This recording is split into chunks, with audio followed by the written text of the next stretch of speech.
Assalamualaikum warahmatullahi wabarakatuh. Waalaikumsalam warahmatullahi wabarakatuh. Bismillahirrahmanirrahim.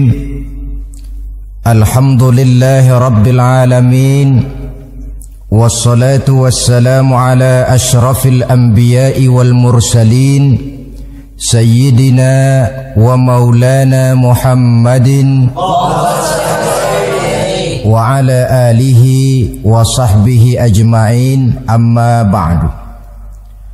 Saudara-saudara hadirin ma'asyiral muslimin rahimakumullah. Salah satu dari rukun iman yang 6 mengajarkan kepada kita untuk beriman dengan adanya hari akhirat. Hari yang dimulai dengan kehancuran alam ini, yang dalam istilah kerennya disebut the last day of the world, di mana air laut tumpah ke darat, planet-planet bertabrakan, gunung meletus, bumi gempa, lalu semua yang bernama hidup mati. Terjadilah kebangkitan setelah mati itu dalam kehidupan yang disebut kehidupan akhirat. Pada kehidupan akhirat itu Allah jelaskan dalam surah Abasa ayat 34, Yauma yafirrul mar'u min akhihi wa ummihi wa abihi wa sahibatihi wa banihi likulli imri'in minhum yawma idzin sya'nun yughnih. Hari di mana setiap orang akan lari dari saudaranya, dari ibunya dan bapaknya, dari istrinya dan anak-anaknya. Setiap orang pada hari itu disibukkan oleh persoalannya sendiri-sendiri. Sehingga sangat boleh jadi hari itu orang tua tidak lagi sempat memikirkan anaknya. Seorang suami tidak lagi sempat memikirkan istrinya. Seorang teman pun tidak akan sempat memikirkan teman. Tiap orang sibuk dengan persoalannya sendiri-sendiri untuk mempertanggungjawabkan kegiatan hidupnya ketika di dunia ini. Dalam keadaan semacam itu, di mana orang disibukkan dengan persoalannya masing-masing, ada 7 golongan manusia yang mereka tenang-tenang saja. Orang lain bingung, mereka kalem. Orang lain kepanasan, mereka mendapat keteduhan. Siapa mereka? Inilah yang akan kita jadikan pembicaraan pada pertemuan kita kali ini. Bersumber dari sebuah hadis di mana bersabda Rasulullah sallallahu alaihi wasallam, Sab'atun yuzilluhumullahu yawma la zilla illa zilluh. Ada 7 golongan manusia, kata beliau, yang di akhirat nanti akan langsung mendapat perlindungan dari Allah. Padahal hari itu tidak ada lagi perlindungan selain perlindungan Allah. Sehingga lantaran Allah langsung yang melindungi mereka, maka mereka tidak merasakan lagi kepanasan akhirat. Mereka tidak lagi merasakan kebingungan. Mereka tidak lagi disibukkan oleh persoalan, lantaran mereka langsung dilindungi oleh Allah subhanahu wa ta'ala. Siapa gerangan yang 7 orang ini? Marilah kita lihat satu persatu dengan harapan mudah-mudahan kita termasuk salah satu di dalamnya. Amin ya rabbal alamin. Manusia pertama yang langsung mendapat perlindungan dari Allah, kata Nabi, imamun adil, pemimpin yang adil.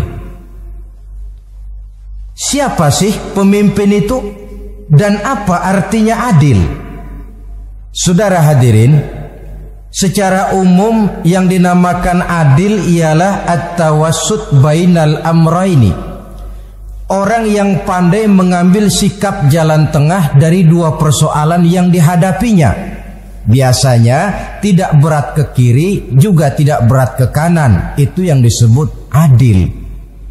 Orang yang tidak hanya sekedar bisa menuntut kewajiban dari seseorang, tapi juga bisa memberikan hak kepada orang itu juga disebut adil. Lalu pemimpin itu siapa? Setiap kita adalah pemimpin. Yang besar kecilnya kepemimpinan kita bergantung kepada apa yang kita pimpin.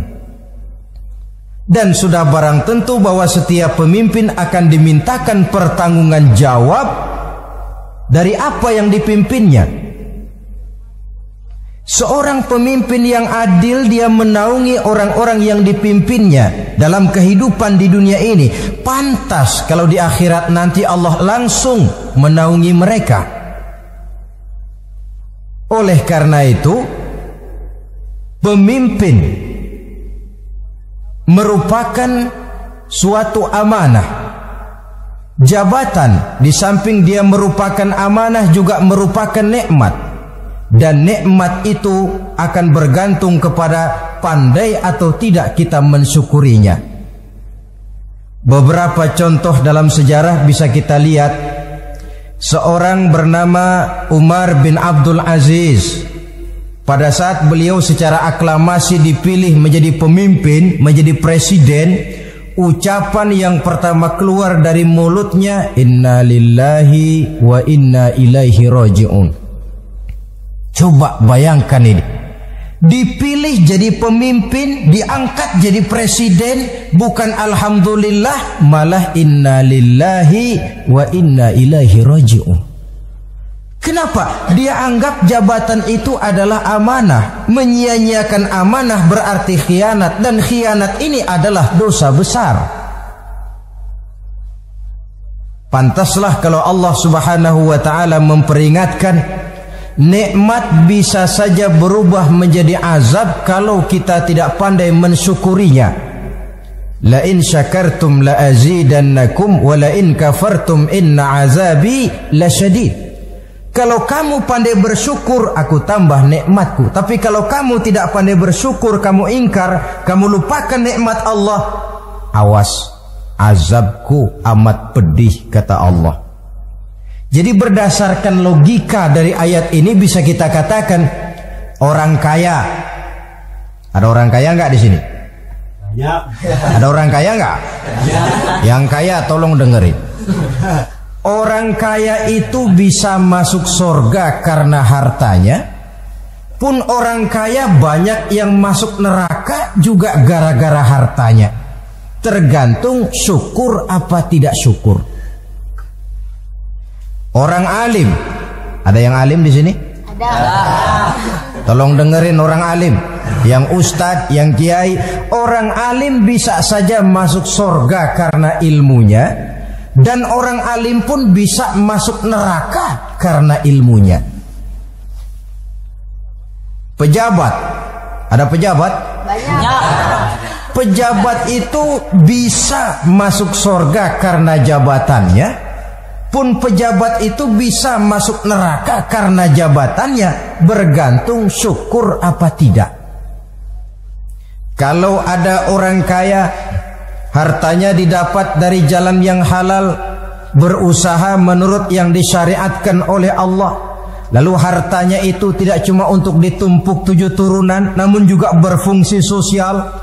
Dia bantu pembangunan masjid, dia makmurkan majelis taklim, dia santuni yatim piatu. Orang kaya macam itu dengan hartanya insya Allah bisa sampai ke surga. Tapi kalau ada orang kaya, hartanya didapat dari segala macam cara, asal harta tercapai segala cara halal. Perlu jilat atas, perlu injak bawah, perlu sikut kiri kanan, sikut kiri kanan. Setelah dapat harta lalu pelitnya 17 setan. Tidak mau zakat, infak, apatah lagi sodako. Orang kaya macam itu dengan hartanya bisa masuk neraka. Na'udzubillah min. Ada orang alim, dengan ilmunya dia bimbing umat. Dia katakan yang halal itu halal, yang haram itu haram. Dia katakan yang hak itu adalah hak, yang batil adalah batil. Dia tidak peduli apapun resikonya. Orang alim semacam itu dengan ilmunya bisa sampai ke surga. Tapi kalau ada orang alim dengan ilmunya dia malah membodoh-bodohi orang yang memang sudah bodoh. Yang halal dibilang haram, yang haram dibikin remeng-remeng. Menjadi penjilat kesana kemari. Orang alim semacam itu bisa masuk neraka karena ilmunya. Begitu juga pejabat, pemimpin. Kalau dengan jabatannya sebagai pemimpin dia berlaku adil, menaungi rakyatnya. Orang besar salah dihukum, orang kecil salah juga dihukum. Tidak hanya pandai menuntut kewajiban, tapi juga pandai memberikan hak.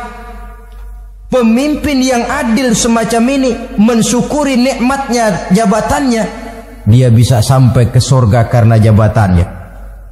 Tapi kalau dengan jabatannya dia berlaku sewenang-wenang,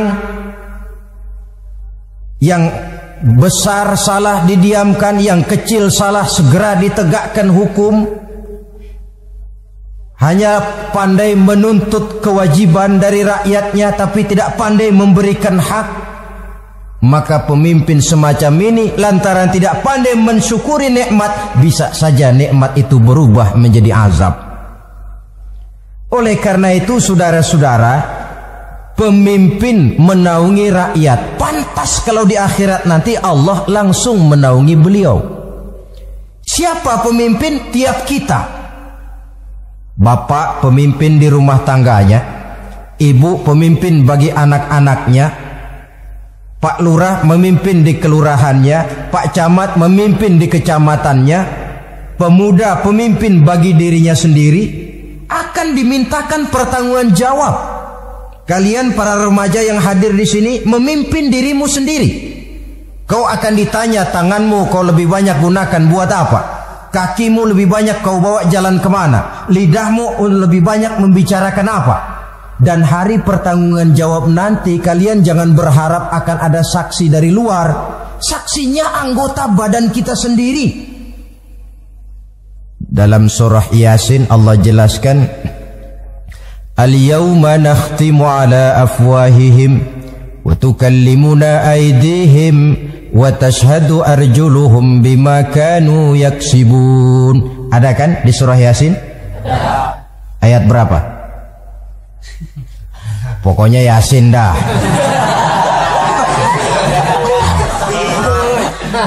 Daripada repot-repot, pokoknya Yasin gitu aja biar urusan lancar.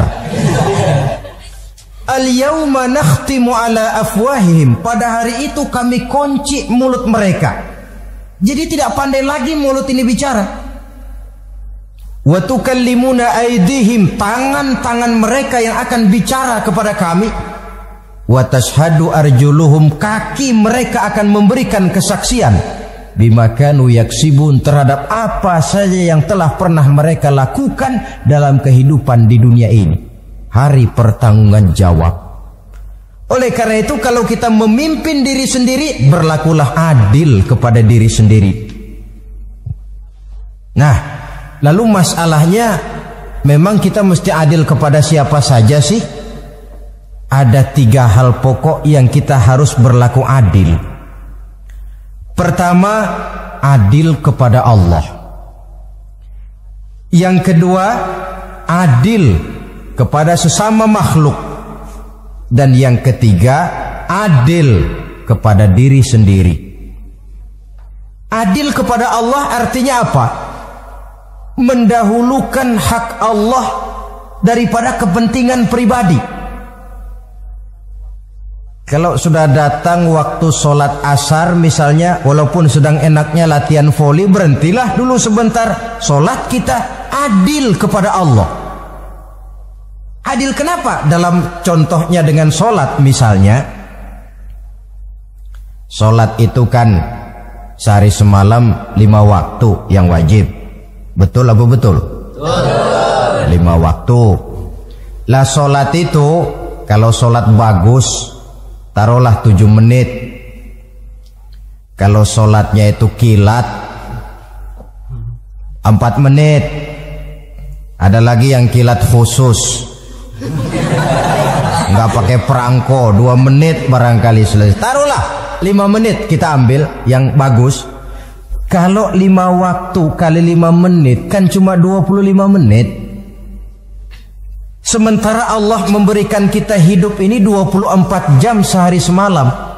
Cuma 25 menit diminta untuk ibadah kepadanya. Tidak sanggupkah kita berlaku adil? 25 menit ini untuk menghadapmu ya Allah, sementara engkau telah memberikan restannya 23 jam 35 menit untuk hidup dalam sehari semalam. Mendahulukan hak Allah daripada kepentingan pribadi. Adil kepada Allah. Adil kepada yang kedua, adil kepada sesama makhluk. Adil kepada manusia, adil kepada binatang, adil kepada alam. Yang kalau prinsip keadilan itu kita langgar akan membawa efek bagi diri kita juga. Manusia sekarang kan tidak adil kepada alam. Misalnya apa? Hutan ditebangi secara liar, gunung-gunung menjadi gundul. Akibatnya ketika turun hujan terjadi erosi, banjir melanda kemana-mana, tanah longsor terjadi. Akibatnya terkena manusia juga kalau mereka sudah tidak menjaga keseimbangan alam ini. Adil kepada orang lain, apakah itu namanya tetangga, teman, keluarga. Dan yang ketiga, adil kepada diri sendiri. Bagaimana pengertiannya? Mata ini punya hak untuk tidur, begadang terus tiap malam, tidak adil kepada mata. Nah, ini yang ketawanya paling kencang pasti tukang begadang ini.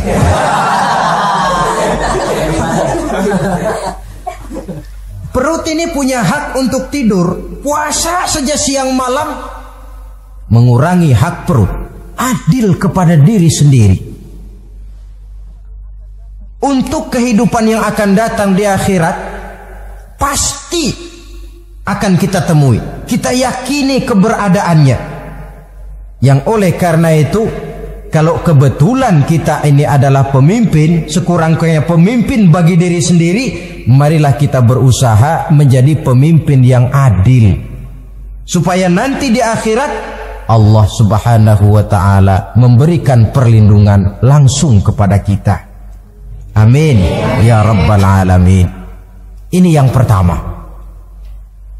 Lalu yang kedua, orang yang akan langsung mendapat perlindungan dari Allah, syab nasha'a fi ibadatillah. Orang muda yang tekun beribadah kepada Allah. Anak muda yang rajin ibadah. Kenapa kok Nabi bilang anak muda, bukan orang tua? Apa orang tua yang rajin ibadah Allah enggak senang? Tentu Allah senang. Cuma Allah lebih senang lagi kalau ada anak muda yang rajin ibadah. Sebab apa? Kondisi psikologis. Kalau ada orang tua rajin ibadah itu mah pantas. Emang udah waktunya. Ada orang sembayangnya rajin, masuk masjid, masuk maghrib, keluar isya, malam tahajud, tahlilnya mantap. Umurnya berapa? 70. Enggak istimewa. Itu memang sudah mestinya. Lagian kalau sudah 70 masih bandel aja, kapan mau taubat? Tapi kalau ada anak muda, darahnya masih mengalir dengan panas, dia masih berusaha mencari bentuk-bentuk kepribadian dalam dirinya, dia masih mudah terpengaruh oleh lingkungan, tapi dia sanggup memblokir itu, disalurkannya di jalan Allah, dia tekun beribadah. Allah cinta betul pemuda semacam itu. Sehingga nanti di akhirat mereka langsung mendapat perlindungan dari Allah Subhanahu wa ta'ala. Amin.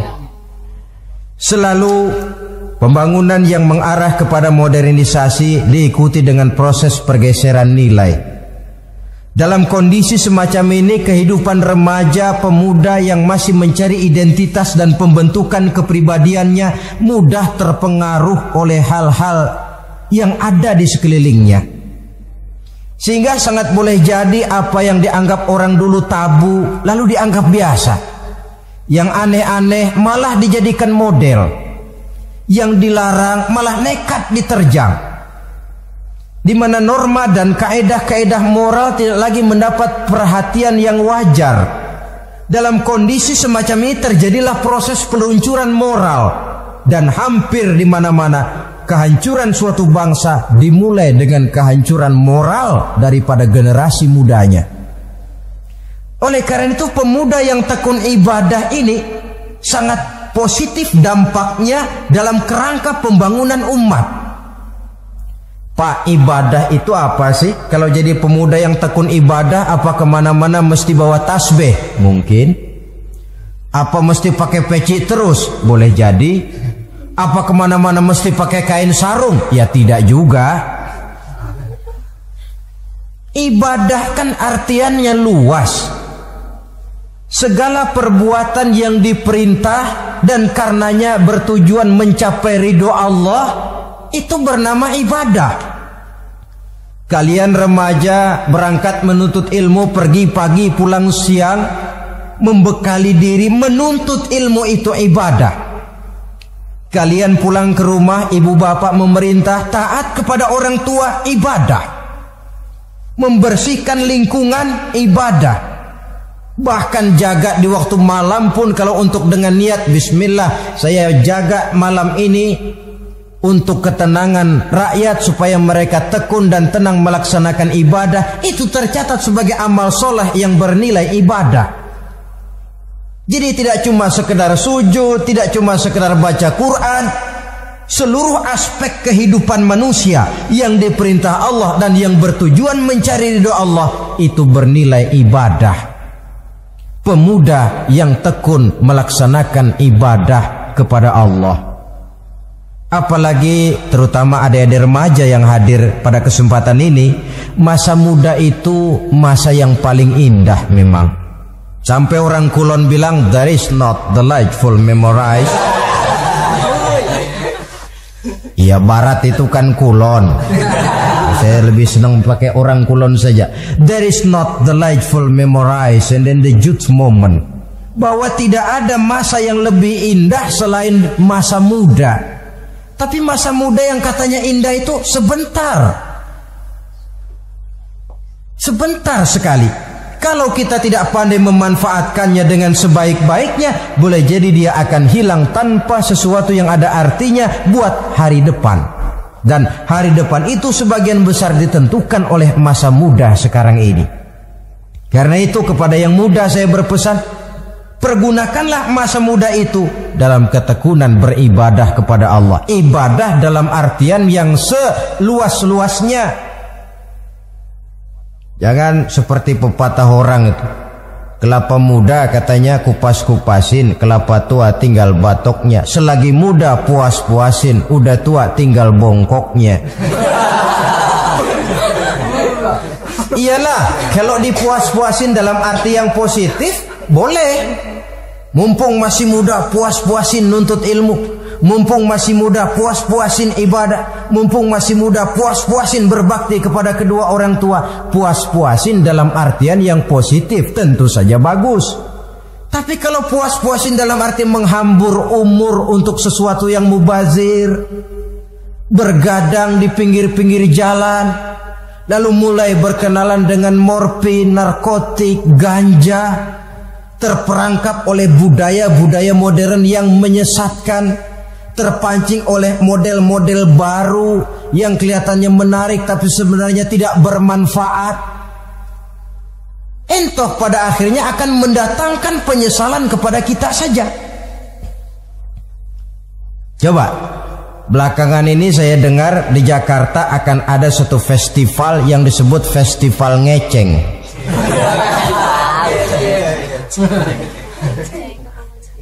Ngeceng ini kalau bahasa gampangnya nampang. Jadi itu biasanya muda-mudi diri di pinggir-pinggir jalan, pakai kacamata hitam, pakaian warna-warni, rambut dicat sedemikian rupa supaya menarik perhatian.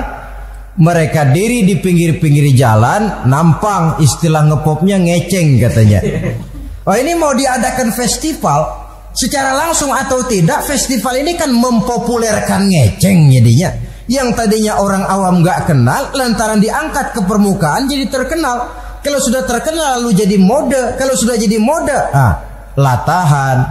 Boleh jadi nanti akhirnya ngeceng masuk desa. Bukan cuma sekedar abri masuk desa, bukan cuma sekedar koran masuk desa, ngeceng pun bisa saja masuk desa. Banyak saluran-saluran positif yang sesuai dengan kreativitas jiwa remaja, ketimbang mengadakan sesuatu yang tidak ada manfaatnya, ketimbang menghabiskan umur untuk sesuatu urusan yang mubazir. Sedangkan umur bukan jatah gratis tanpa batas waktu, ada pertanggungan jawab. Umurmu kau habiskan di mana? Masa mudamu kau selesaikan di mana? Itu akan dimintakan pertanggungan jawab. Nah, pemuda yang tekun ibadah kepada Allah, dampak positifnya apa? Dia punya sandaran vertikal kepada Allah. Jiwanya besar, jiwanya mandiri. Dan ini yang kita perlukan. Pemuda yang siap jadi pelopor, bukan pengekor. Pemuda yang sanggup mandiri dan bukan membanggakan keturunan leluhurnya. Kata pepatah, wa khairun nasi dzu syarafin qadimin aqama li nafsihi syarafan jadida wa syarrun nasi dzu khumulin idza fakhartahum zakarul jaduda. Generasi yang baik adalah generasi yang punya kejayaan masa lalu, dan buat mereka sendiri mereka mampu mendirikan kejayaan yang baru. Artinya nenek moyangnya memang orang-orang terhormat, tapi dia mampu mandiri mendirikan kehormatan itu bagi pribadinya. Sebaliknya, generasi yang paling jelek adalah generasi pemalas, yang kalau orang lain kelihatan lebih hebat, dia sebut-sebut nenek moyangnya. Lo sih belum apa-apa, bapak gua dong, bapak gua katanya. Lu sih belum apa-apa, om saya dong, tante saya dong. Kerjanya cuma membangga-banggakan leluhur, dia sendiri tidak ada apa-apanya. Ini generasi yang paling jelek. Kalau orang kelihatan lebih hebat, dia sebut leluhurnya, sementara dia sendiri nol nilainya, tanpa ditunjang oleh fasilitas leluhurnya. Pasukan pemuda mandiri macam ini yang kita perlu. Bukan sekedar pasukan pemuda oke bos, kulunun, yes sir, yes man, kumaha juragan wae.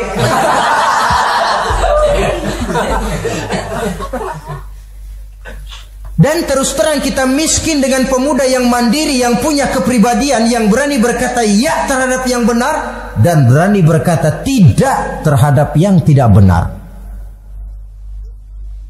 Dari mana ini didapat? Sandaran vertikal dalam bentuk ibadah kepada Allah akan memantapkan jiwa, membersihkan hati, sehingga dia akan berfungsi seperti radar. Sandaran vertikalnya cuma kepada Allah.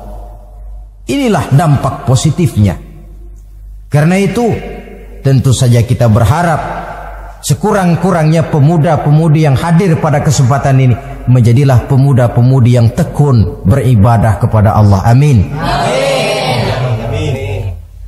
Nah, baiklah ya, itu tadi yang kedua. Kita lanjutkan sekarang yang ketiga, orang yang akan langsung mendapat perlindungan dari Allah. Kata Nabi, rajulun qalbuhu mu'allakun bil masjid. Seseorang yang hatinya selalu terpaut kepada masjid. Apa arti terpaut kepada masjid ini? Apa orang yang gak pernah keluar-keluar dari masjid? Tentu saja bukan. Apa gunanya di dalam masjid terus kalau kerjanya cuma tidur doang? Maksud terpaut kepada masjid ini, hatinya selalu berpikir bagaimana memakmurkan masjid. Jasadnya boleh saja ada di kantor, boleh saja ada di pasar, boleh ada di sawah, boleh ada di ladang, tetapi hasil daripada usahanya dia lalu berpikir bagaimana memakmurkan masjid. Sebab apa? Masjid merupakan center of activity, pusat daripada kegiatan umat. Kalau kita lihat fungsi masjid di zaman Rasul, Di masjid beliau berdakwah, di masjid beliau mengatur negara, di masjid beliau mengadakan perundingan, di masjid beliau bermusyawarah dengan para sahabat. Pusat daripada kegiatan umat. Dan memakmurkan masjid ini dasarnya tidak lain karena iman kepada Allah. Prinsipnya bagaimana kita menghidupkan masjid dan bukan mencari hidup di masjid. Kalau sudah prinsipnya dibalik, bukan menghidupkan masjid tetapi mencari hidup di masjid, saya khawatir masjid akan ambruk. Nyatanya kadang-kadang masjid kita ini fungsinya belum maksimal. Kadang-kadang ada kok masjid yang bukanya cuma seminggu sekali. Jumat pagi jam 9 masjid buka, Jumat jam 2 tutup, buka-buka lagi Jumat depan. Seminggu sekali. Kelemahan lainnya manajemen masjid, terus terang sajalah kita bicara. Kadang-kadang pengelolaannya ketua masjid bapaknya, khatib mantunya, sekretaris ponakannya, imam Bilal cucunya. Gak ada orang lainnya. Ya kalau bagus kepengurusannya tidak apalah. Tapi kadang-kadang kelemahannya ialah bagaimana menciptakan manajemen masjid yang baik sehingga masjid bisa berfungsi sebagaimana fungsinya di zaman Rasulullah sallallahu alaihi wasallam. Apalagi belakangan ini ada kecenderungan yang membuat kita optimis, gembira. Remaja, pemuda, pemudi mulai gemar datang ke masjid, berkumpul membentuk remaja masjid, remaja musola, mengadakan kegiatan majelis taklim yang mingguan, yang bulanan, aksi sosial, yang semuanya bermuara dari kehidupan masjid. Sesuatu yang menggembirakan. Dan sudah sepatutnya para pengelola masjid membuka pintu untuk bisa mengatur masjid menurut manajemen yang diharapkan oleh umat. Karena bagaimanapun di masjid 2 jalur komunikasi, bahasa kerennya two-way traffic communication, itu bisa kita laksanakan, yaitu hablum minallah wa hablum minan nas. Berhubungan kepada Allah dan berhubungan kepada sesama manusia bisa terlaksana di masjid. Berhubungan dengan Allah jelas saja lewat sholat misalnya.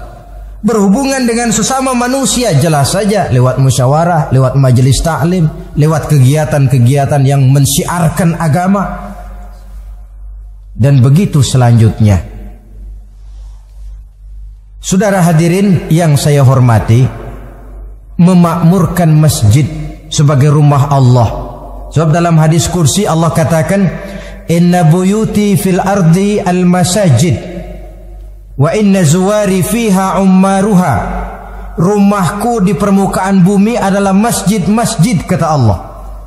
Dan orang-orang yang memakmurkan masjid, orang yang datang ke masjid adalah tetamuku.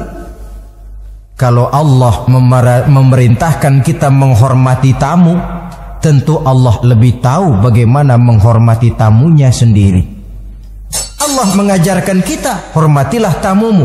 Sekarang kita yang menjadi tamunya Allah dengan datang ke masjid, dengan memakmurkan masjid, Allah lebih tahu menghormati tamunya. Ini yang ketiga. Yang keempat, hadirin, orang yang langsung mendapat perlindungan dari Allah itu rajulani tahabba fillahi ijtama'a alaihi wa tafarraqa alaihi. 2 orang yang menjalin persaudaraan, yang bertemu dan berpisah karena Allah, bersaudara karena Allah. Bukan karena orang punya pangkat tinggi lalu kita temani, bukan karena orang kaya lalu kita dekati, tetapi karena Allah. Kau di jalan Allah, mari kau saudara saya. Kau keluar dari jalan Allah, maaf sajalah, bawalah dirimu sendiri, saya akan membawa diri saya. Lebih baik sendiri daripada berteman jahat. Berdua memang lebih baik daripada sendiri, tapi sendiri lebih baik daripada berteman jahat. Maksudnya apa ini? Sederhana dalam benci, sederhana dalam cinta. Ukurannya Allah. Al-Quran mengisyaratkan, wa asa an tuhibbu syai'an wa huwa syarrul lakum, wa asa an takrahu syai'an wa huwa khairul lakum. Sangat boleh jadi, kata Allah, kamu menyenangi sesuatu padahal akibatnya tidak baik bagi kamu. Dan sangat boleh jadi kamu membenci sesuatu padahal akibatnya baik bagi kamu. Nah, mari kita lihat. Kalau orang bersaudara cuma karena temannya itu punya pangkat tinggi, saya yakin kalau temannya pensiun, persaudaraannya akan selesai sampai di situ. Kalau kita mencari teman cuma karena dia kaya, satu saat dia jatuh bangkrut, jatuh miskin, persaudaraan akan selesai sampai di situ. Tapi kalau karena Allah yang bisa memisahkan kita apabila orang sudah keluar dari jalur yang diridhoi oleh Allah Subhanahu wa taala. Oleh karena itu, kepada semua hadirin, mari menjalin persaudaraan dalam bentuk ideal yang diajarkan oleh Islam. Nilai persaudaraan yang diikat oleh akidah.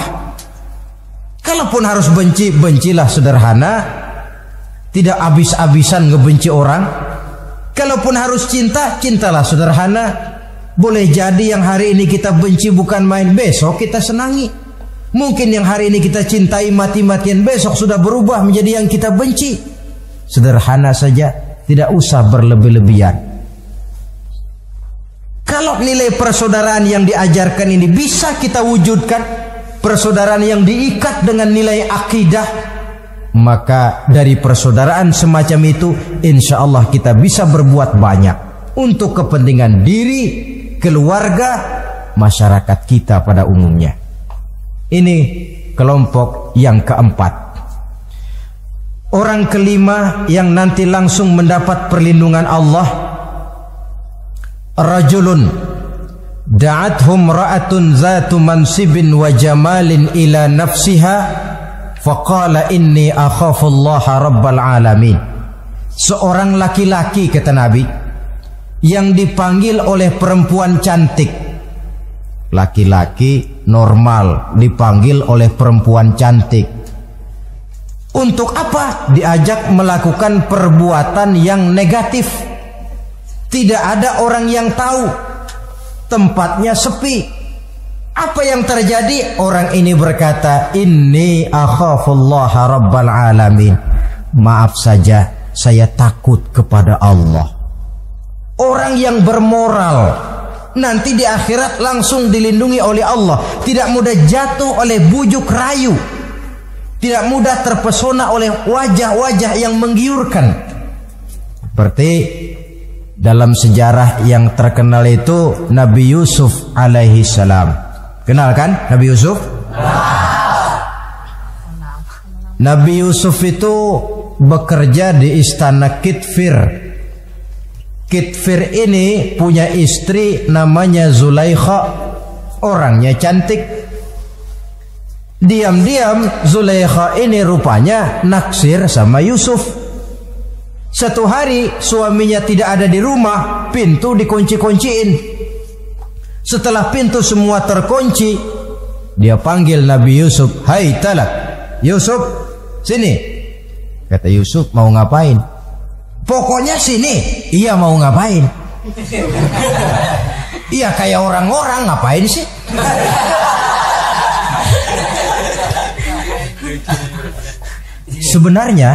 Sebenarnya ini Zulaikha senang kepada Yusuf, Yusuf pun demikian. Walaqad hammat bihi wa hamma biha. Zulaikha menyenangi Yusuf, Yusuf pun menyenangi Zulaikha. Tapi apa? Walaula an ra'a burhana rabbih. Andai kata Yusuf tidak melihat peringatan Tuhannya, letter S. Yusuf, ini bukan pekarangan ente, dilarang parkir di sini. Sehingga walaupun tidak ada yang tahu, tidak ada yang melihat, Nabi Yusuf selamat dari bujuk rayu Zulaikha. Mempertahankan nilai-nilai moral di tengah kemajuan zaman memang merupakan pekerjaan yang tidak ringan. Merupakan pekerjaan yang sangat berat. akan ada saja cobaan, akan ada saja gangguan yang kita temui di sepanjang perjalanan hidup ini. Tapi sebaliknya, kalau orang sudah tidak lagi menjunjung moral yang tinggi, lalu hidup menurut selera sendiri-sendiri, ya kita lihatlah lahirnya kebudayaan kumpul kebo yang diawali dengan free sex yang mengarah kepada summon living alias hidup bersama tanpa nikah. Memang sebabnya boleh jadi macam-macam. Mungkin karena broken home, nggak merasa diperhatikan di rumah, ibu bapak sibuk lalu anak mencari kesibukan sendiri. Mungkin karena tekanan ekonomi dalam kehidupan miskin, lalu ada yang menawarkan kerjaan, tidak taunya malah dilemparkan ke lembah hitam. Mungkin juga karena pengaruh pergaulan dari lingkungan baik-baik lalu berteman dengan yang tidak baik, hanyut ditelan arus pergaulan. Mungkin juga pengaruh kebudayaan yang dia tonton, buku yang dia baca, film yang dia lihat, ikut mewarnai dan membentuk kepribadiannya. Tapi apapun alasannya, satu hal yang jelas, semuanya berangkat dari rapuhnya pegangan orang kepada nilai-nilai agama. Sebab sumber nilai moral yang tertinggi tidak lain agama adanya. Intinya apa? Intinya tidak lain, orang yang beragama itu meyakini bahwa kemanapun dia pergi, dimanapun dia berada, Allah selalu melihat yang dia lakukan. An ta'budallaha ka'annaka tarahu fa illam takun tarahu fa innahu yaraka. Begitu yang kita pelajari dalam ihsan. Engkau beribadah kepada Allah seolah-olah kau lihat Allah. Kalaupun Allah tidak kau lihat, yakinlah Allah melihatmu. Jadi kalau saya sendiri, yang kedua itu Allah. Dibujuk rayu oleh cewek cakep, ayo dah bang, gak ada orang, kita cuma berdua. Dia bilang enggak, kita enggak berdua, bertiga. Berdua bang, bertiga. Yang ketiga siapa? Lu, gue, Allah, tiga.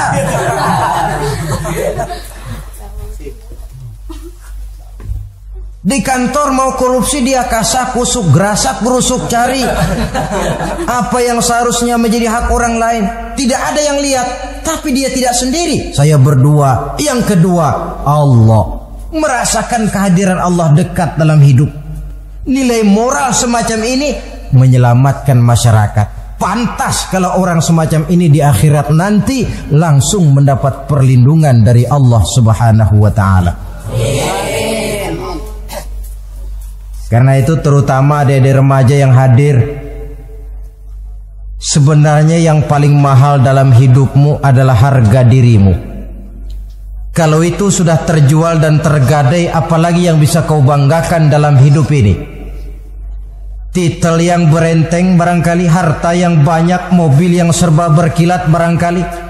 Tidak akan banyak manfaatnya kalau sudah dimulai dengan kehancuran daripada harga diri. Tidak ada yang lebih mahal daripada harga diri. Jagalah itu baik-baik. Pelihara nilai-nilai moral. Makin pandai kau jaga diri, insya Allah makin mahal hargamu. Dalam pandangan manusia, lebih-lebih juga dalam pandangan Allah. Pantas kalau pepatah bilang, innamal umamul akhlaqu ma baqiyat fa in zahabathum akhlaquhum zahabu. Suatu bangsa akan tegak kalau dia masih punya nilai moral. Bila hancur moral itu, hancur jugalah ketegakan daripada bangsa itu sendiri. Ini yang kelima. Yang keenam, masih dua lagi. Orang keenam yang nanti akan langsung mendapat perlindungan dari Allah, rajulun zakarallaha khalian fafadat ainahu. Seseorang yang mengingat Allah dalam kesunyian, lalu berlinang air matanya. Tengah malam dia bangun, bertahajud dia kepada Allah. Gemersik tikar tersentuh tangan, laksana lambaian tangan malaikat maut nak datang merenggut nyawa. Terbayang segala dosa dan kesalahan, tergambar semua kekeliruan yang dilakukan dalam hidup. Lalu air mata pun tanpa terasa berurai membasahi pipi. Orang yang mengingat Allah dalam kesunyian. Saudara, tidak ada orangnya itu yang tidak punya dosa. Coba saya mau tanya, yang kumpul di sini ada nggak orangnya yang nggak punya dosa? Tidak ada. Dan memang orang yang baik itu bukan orang yang tidak punya dosa, sebab tidak ada orang yang tidak punya dosa. Orang yang baik adalah orang yang apabila dia melakukan dosa, dia segera sadar, dijadikannya itu sebagai pelajaran untuk tidak diulanginya lagi pada masa yang akan datang. Dengan kata lain, mengingat Allah dalam kesunyian itu artinya bertaubat. Ini kan anak muda sekarang nih, kalau diajak bicara taubat, taubat mah urusan 70 ke atas, Pak. Kita ini masih lama. Padahal masalah taubat bukan masalah tua. Masalah taubat adalah masalah dosa, dan masalah dosa adalah masalah manusia sejak dia akil balik sampai dengan kehidupannya yang sekarang.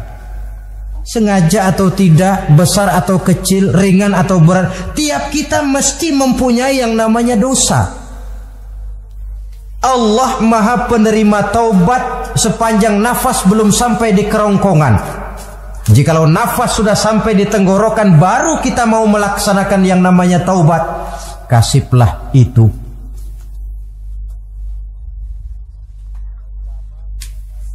Para ulama mengatakan, la saghair ma'al istimrar wala kabair ma'al istighfar. Tidak ada dosa kecil kalau ditumpuk terus, dan tidak ada dosa besar kalau diikuti dengan istighfar, permohonan ampun kepada Allah. Jadi jangan menganggap ini dosa kecil, ini dosa kecil, ditumpuk-tumpuk lah jadi gede juga. Tidak ada dosa yang kecil kalau dikerjakan terus-menerus, dan tidak ada dosa yang besar kalau diiringi dengan istighfar. Dalam kehidupan ini, apabila dosa sudah bertumpuk, maksiat merajalela, munkarat menjadi jadi, Allah tidak akan segan-segan menurunkan azab. Azabnya itu bisa dalam bentuk bencana alam, banjir namanya, kebakaran merajalela namanya, gempa bumi namanya, bendungan pecah namanya, reaktor atom bocor namanya. Namanya boleh jadi macam-macam. Sebab apa? Al-Quran memberikan jaminan, wa ma kana Allahu liyu'adzibahum wa hum yastaghfirun. Allah tidak akan menurunkan azab selama di tengah masyarakat manusia masih banyak orang yang istighfar kepada Allah. Jadi hakikatnya kita ini berhutang jasa kepada orang yang rajin sujud, rajin mohon ampun kepada Allah. Lantaran mereka barangkali azab tidak diturunkan oleh Allah kalau melihat banyaknya sudah munkarat dan maksiat. Mengingat Allah dalam kesunyian, tengah malam, waktu yang mustajabah, terutama sepertiga malam yang akhir, situasinya lain. Gak percaya boleh coba lah, nyoba kan gak bayar.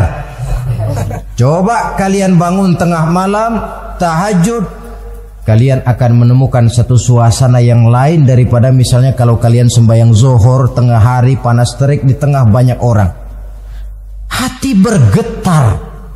Segala kekeliruan yang pernah kita kerjakan lalu terbayang, dan air mata tanpa terasa, tanpa diundang bahkan berurai membasahi pipi. Ya Allah, alangkah nikmatnya suasana macam itu.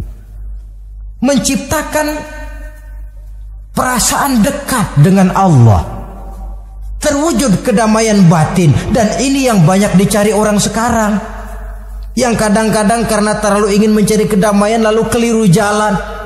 Yang bertapa di goa-goa katanya nyepi dari kehidupan manusia, memencilkan diri dengan cara-cara yang mereka atur sendiri.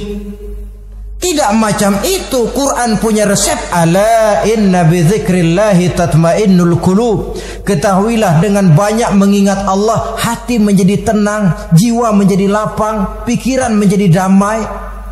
Ini resep Islam untuk mencapai ketenangan jiwa. Mengingat Allah dalam kesunyian. Saudara hadirin yang saya hormati, ini aspek daripada ibadah. Jadi dengan kata lain, masalah mengingat Allah dalam kesunyian, mengingat dosa bukan urusan orang tua, tapi masalah manusia. Siapapun adanya, sejak dia akil balik, mesti entah kecil besar, entah sedikit entah banyak, ada kesalahan yang dilakukannya. Karena itu, kalau kita masih diberikan kesempatan untuk hidup, artinya Allah masih memberikan kesempatan kepada kita untuk memperbaiki diri.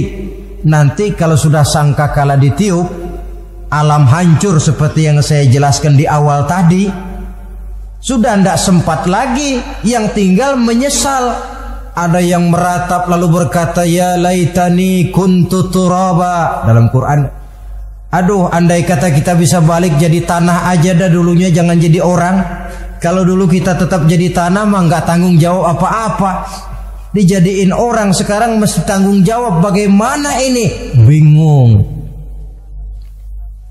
Ada yang berkata, ma aghna anni maliyah halka anni sultaniyah. Ternyata harta yang saya bangga-banggakan tidak bawa manfaat hari ini. Ternyata jabatan yang pernah saya duduki malah merusak saya hari ini. Tinggal lagi penyesalan karena kelalaian memanfaatkan waktu hidup dalam kehidupan di dunia ini. Karena itu pandai-pandailah membagi orientasi. Ada saatnya kita sibuk tenggelam dalam berbagai urusan dunia, lain saat tenggelam dalam kefanaan dan kesunyian, membekali diri untuk kehidupan akhirat nanti. Sebentar meninggalkan dunia, rekes kepada Allah, mi'raj, naik menghadap Allah, supaya terwujud keseimbangan untuk mencapai fid dunya hasanah wa fil akhirati hasanah, kebahagiaan dan kebaikan di dunia maupun di akhirat nanti. Inilah golongan yang keenam, orang yang langsung mendapat perlindungan Allah, yang mengingat Allah dalam kesunyian. Yang ketujuh, yang terakhir, orang yang langsung mendapat perlindungan dari Allah di akhirat nanti, rajulun tasaddaqa bi sadaqatin fa akhfaha hatta la ta'lama shimaluhu ma tunfiqu yaminuhu.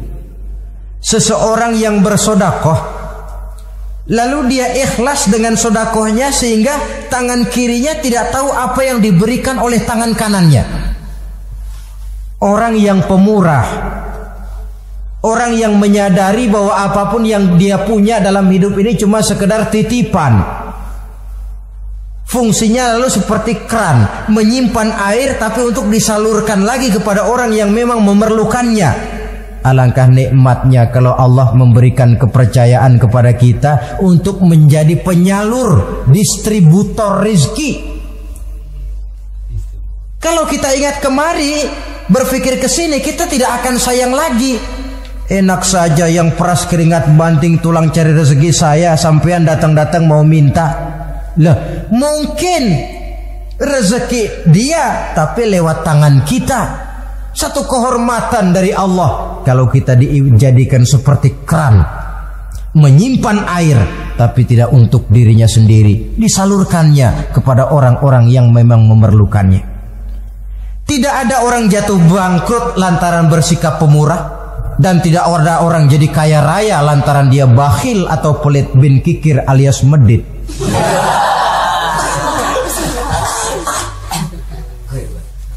Dalam kitab Riyadhus Shalihin kita baca, tiap pagi ke alam ini turun 2 malaikat. Cuma kita nggak tahu. Dua-duanya berdoa, yang sebelah kanan berdoa, yang sebelah kiri berdoa. Kata yang sebelah kanan doanya tiap pagi ini, kata yang malaikat yang satu dia berdoa, Allahumma a'ti munfiqan khalafa. Ya Allah, kepada orang-orang yang suka infak, kepada orang-orang yang suka memberi, kepada orang-orang yang pemurah, gantilah mereka dengan yang lebih baik dari apa yang telah mereka berikan. Lalu malaikat yang satu berdoa, Allahumma a'ti mumsikan talafa. Ya Allah, kepada orang-orang yang mumsik, bakhil, kikir, berilah mereka kerusakan dan kebinasaan di dalam harta mereka. Maka lihat sajalah, Orang kaya tapi pelit, ada saja jalan yang kira-kira duitnya bakalan jadi keluar dan gak ada pahalanya. Apa kena musibah lalu berobat sekian juta, apa kemalingan, apa ditipu orang, ada saja cara duitnya keluar yang gak ada pahalanya. Inilah prinsipnya. Allah mencintai orang pemurah. Dalam hadis kursi, uhibbu ahlas sakha wa hubbi lil faqiri syakhi asyad. Aku cinta kepada orang yang pemurah, tapi aku lebih cinta kepada orang miskin yang pemurah. Orang kaya pemurah Allah cinta, orang miskin pemurah Allah lebih cinta. Kenapa? Nilainya lain.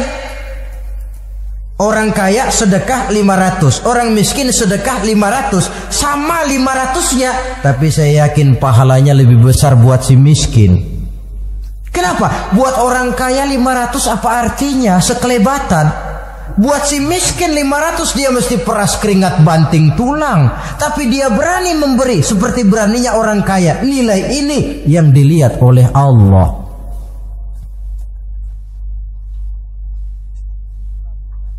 Islam mengakui hak milik pribadi, tapi harus berfungsi sosial. Di dalam harta yang kita miliki itu ada haknya masjid, ada haknya yatim, ada haknya madrasah.